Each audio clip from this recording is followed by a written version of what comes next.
Généralité sur la matière. Tout d'abord, comment on peut définir la matière? La matière, c'est toute chose, tout objet qui occupe un espace et possède une masse.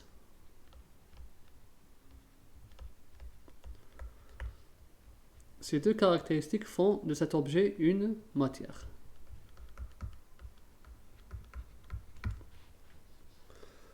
En chimie, plus particulièrement, on s'intéresse à l'étude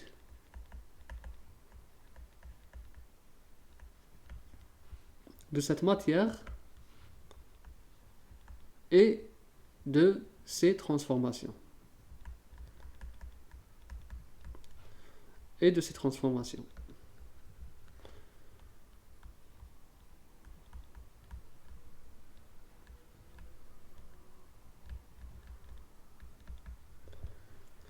La matière peut exister sous différentes formes.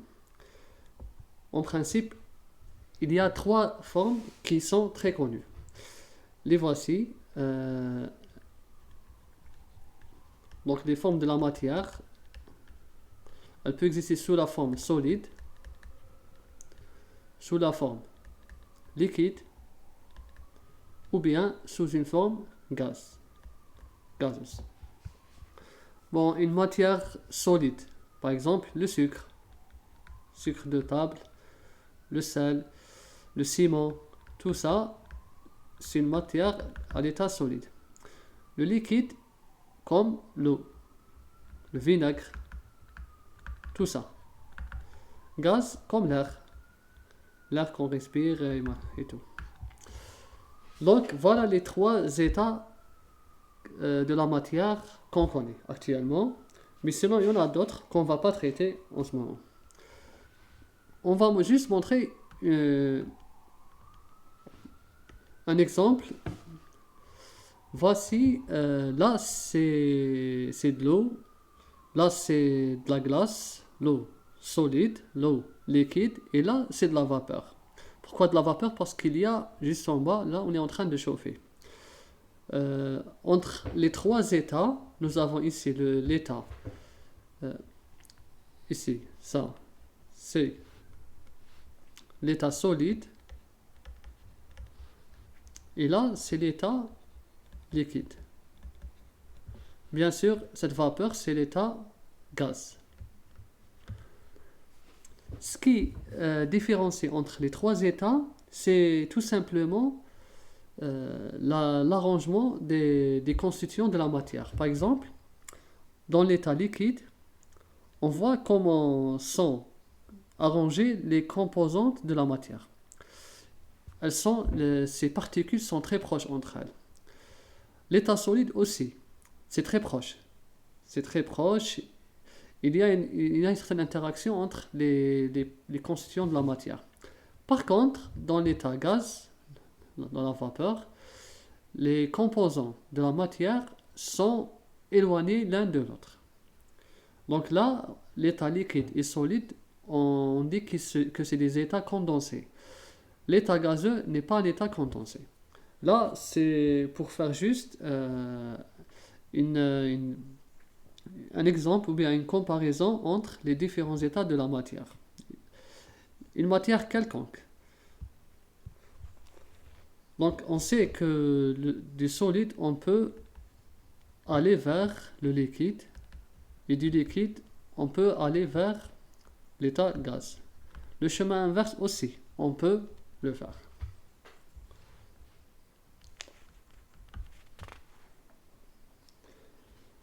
Maintenant, comment la matière se présente?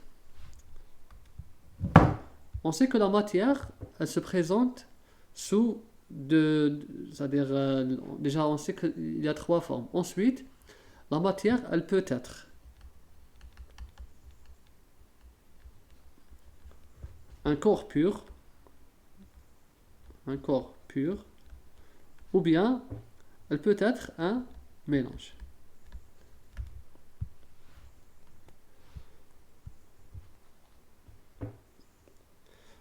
Pour un corps pur, ou bien une substance pure, la composition, elle est constante. La composition d'un corps pur, la composition, elle est constante. C'est les mêmes particules qui composent la substance, puisqu'elle est pure. Et ses propriétés sont distinctes. C'est-à-dire, ce corps pur, il a ses propres propriétés, des propriétés déterminées.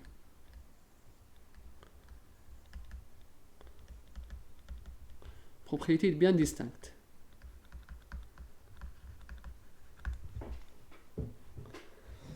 Exemple de corps pur, ou bien de substance pure, l'eau, par exemple, l'éthanol. Quoi d'autre? Le dioxyde de carbone. Dioxyde de carbone. Et d'autres substances pures. Donc tout ça, c'est des substances pures avec, si on prend l'eau par exemple, elle aura une composition constante. Avec des propriétés bien déterminées, propres à la substance eau pure. Si on va vers l'éthanol, sa composition elle est constante et des propriétés distinctes, c'est-à-dire des propriétés différentes de celles de l'eau.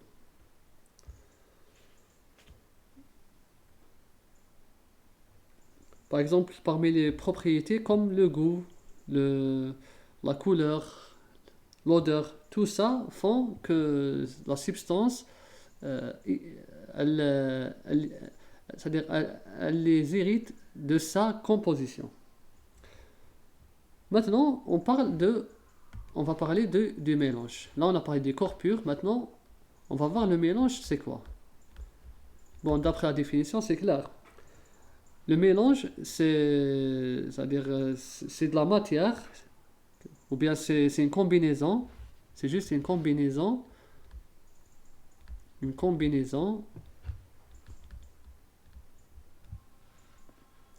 de substances pures ou plus. On a un corps pur. Nous avons un corps pur. Je vais lui donner ce symbole. Plus un deuxième corps pur. Et on aura un mélange. Comme ça. Un mélange. Donc là, c'est un corps pur avec des propriétés distinctes. Et là aussi, on a un corps pur avec des propriétés distinctes. Là, on aura un mélange composé de corps pur 1 et corps pur 2. Bon, comme exemple de mélange, par exemple, l'air qu'on respire. L'air, c'est un mélange.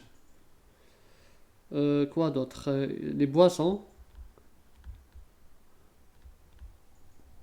gazeuses ou autres. Le lait qu'on boit. Le lait aussi, c'est un mélange. Et plein d'autres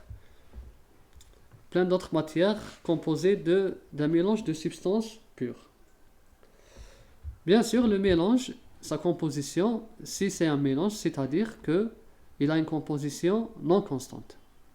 Sa composition n'est pas constante.